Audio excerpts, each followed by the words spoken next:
முனைத்தீவு அருள்மிகு ஸ்ரீ பத்ரகாளியம்மன் ஆலய புனராவர்த்தன அஷ்டபந்தன பஞ்சகுண்ட பக்ஷ மகா கும்பாபிஷேக பெருஞ்சாந்தி குடமுழுக்கு நன்னீராட்டு பெருவிழா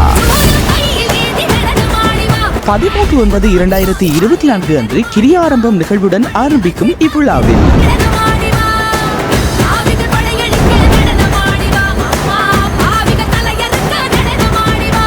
14/9/2024 பால்காப்பு நிகழ்வும் 15/9/2024 மகா கும்பாபிஷேக நிகழ்வும் இடம்பெற்று 28/9/2024 அன்று மகா சங்காபிஷேக நிகழ்வுடன் விழா இனிதே நிறைவு. இக்காலகட்டங்களில் பக்தடியார்கள் அனைவரும் கலந்து கொண்டு இறைவனின் மெய்யருளை பெற்றியுமாறு அன்போடு அழைக்கின்றனர் ஆலய நிர்வாகத்தினர்.